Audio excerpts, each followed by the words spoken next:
Welcome to the American Chiropractor audiobook series. Today's article from the April 2026 issue is titled, Why Laser Therapy Fails and What Successful Clinics Are Doing Differently by Kirk Gair, DC. For many chiropractors, laser therapy occupies an uncomfortable middle ground. It is widely discussed, aggressively marketed, occasionally impressive, and frequently abandoned. Ask doctors who have tried laser, and the pattern is familiar. Inconsistent results, unclear protocols, and the sense the technology never fully delivered.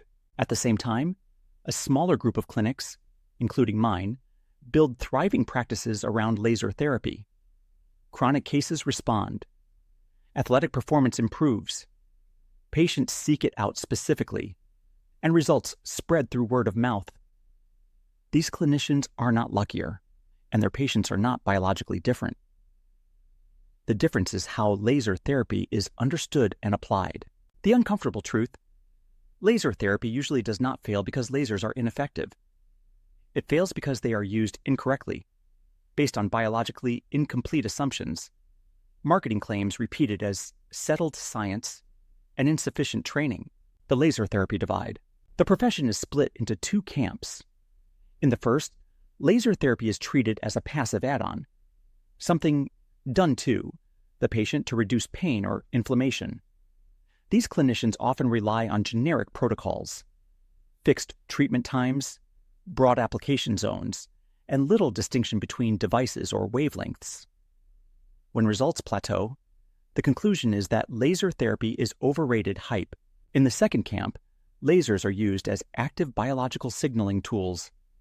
These doctors ask different questions. What system is being targeted? Which wavelength, or combination of wavelengths, best interacts with that system? What photon energy, electron volts, EV, and beam characteristics are required to initiate meaningful cellular or neurological change? This divide explains why two clinics can treat similar patients and see dramatically different outcomes. 3 mistakes that doom laser outcomes. 1. Treating all light devices as equivalent. One of the most damaging assumptions is that LEDs, infrared lamps, and lasers are interchangeable and differ only in price. From a marketing standpoint, this is convenient. From a biological and research standpoint, that claim is indefensible.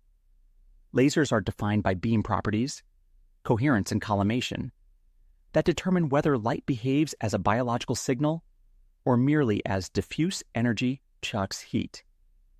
When devices with radically different beam characteristics are treated as the same, inconsistent outcomes are inevitable. Double and quadruple blind studies comparing high-energy, non-thermal, visible lasers to red light devices found laser to be 6 or 7 times more effective and to have long-term effects even after 12 months.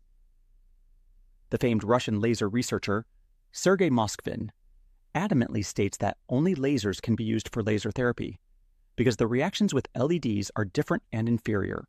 A common downstream mistake is buying inexpensive red light devices in hopes of replicating true laser results. Outcomes are predictably inferior, and patients quickly realize they can purchase similar devices themselves, eroding clinical value and long-term practice sustainability.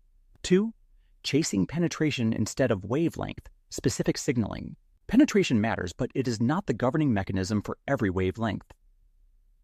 Longer wavelengths that penetrate deeply carry lower photon energy and tend to rely more on thermal or vibration-based mechanisms.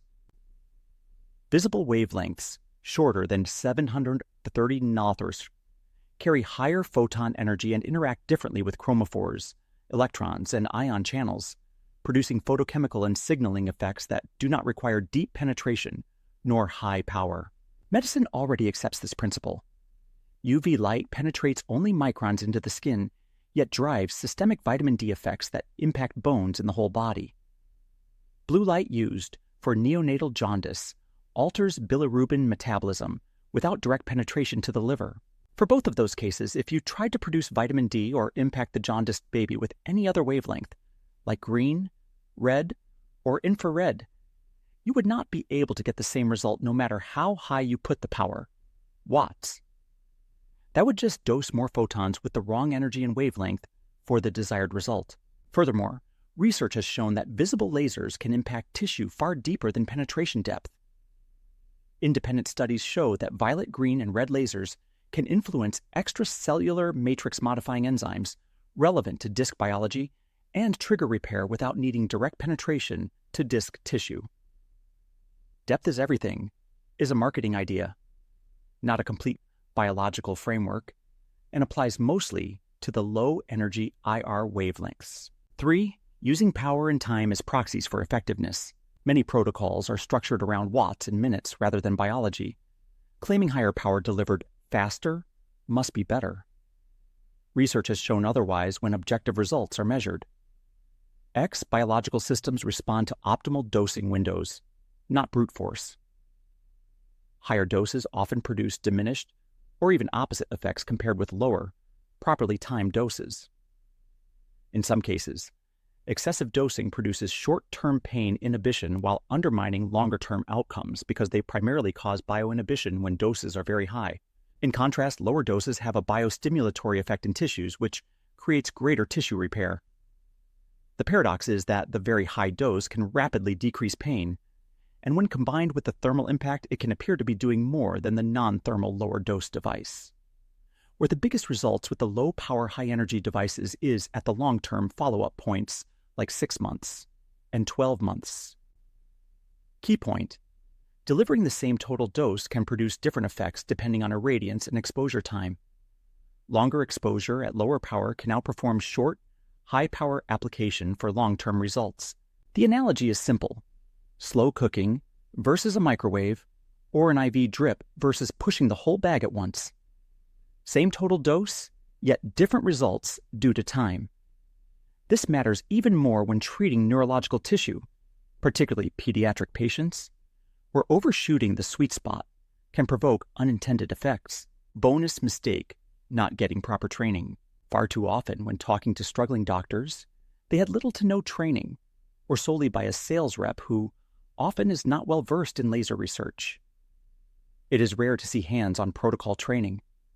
Whatever device you use, ideally, you should get some in person. Hands-on training with an experienced doctor to enhance your skills. Clinics that consistently succeed with laser therapy share common traits. First, they measure objective outcomes. Range of motion, functional movement, VLS, and other observable markers are assessed before treatment and rechecked immediately after the first session. This anchors the visit in function, not just pain, and demonstrates value immediately. Second, they take live training or online training. I've been teaching courses for almost a decade, and nothing replaces what happens when I get doctors in person into small groups and have them work on each other. I do live streams as well, but the in-person training rapidly increases skill and confidence. Third, they understand the concept of photon energy and beam quality and how unique reactions occur with each wavelength of light. Visible light lasers, particularly in the green and violet ranges, carry significantly higher photon energy than longer wavelengths. This matters because many cellular and neurological processes are energy dependent, not heat dependent. Fourth, they match wavelengths to biological targets. Different wavelengths interact with different chromophores, mitochondrial complexes, and ion channels. Rather than applying a single wavelength universally, they select tools based on the tissue and system involved. In children with autism, they can have deficits at complexes 1 to 4. Using only a red or IR laser will primarily impact complex 4, with little impact on 1 to 3. Violet energetically impacts complexes 1 and 2, and green impacts complex 3. Combining wavelengths provides a broader support than using only one, and this can result in better outcomes. Fifth, they rely on protocols validated in placebo-controlled studies. And when using multi-wavelength devices, they are all lasers and not a laser plus LED mix. The Russians again say that combo does not yield the same results as laser only. Finally, they treat laser therapy as an active intervention, not a passive modality. Protocols are adjusted to patient response. Some respond better to longer exposure, others to shorter durations. Clinical judgment, not preset programs, drives great outcomes. Beyond pain relief, why neurology leads. The most dramatic wins occur in complex cases: athletes, chronic pain patients, and those with neurological dysregulation. When properly applied, laser therapy can influence nervous system regulation before structural change. Pain reduction becomes downstream, not the only goal.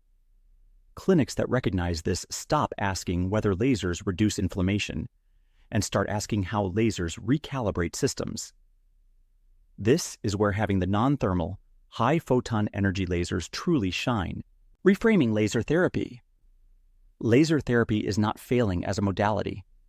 What fails is an outdated framework, equivalency myths, penetration obsession, and power at all cost dosing. When clinicians match wavelengths to biology, respect dosing windows, get proper training, understand the high-quality research versus case studies, and treat light as information, not just heat, laser therapy becomes more predictable, precise, and reproducible. About the author. Dr. Kirk Gair has been in private practice since 1999 and using Erconia cold lasers since 2004. He has treated elite athletes, including Super Bowl and MLB champions, as well as national record holders. His expertise in cold laser therapy and training in functional medicine and neurology attract patients from across the U.S. Dr. Gair has been featured in the documentary The Thyroid Secret and the best-selling book Hashimoto's Protocol by Dr. Isabella Wentz, as well as on major health platforms and podcasts. To contact Dr. Gair, call 626-922-414, email dreragemail.com, and to learn more about Erconia lasers, visit erconia.com. And for more articles like this, give us a like and follow. And if you're a practicing chiropractor, subscribe to the American Chiropractor magazine at tacweb.com to get your monthly copy in the mail.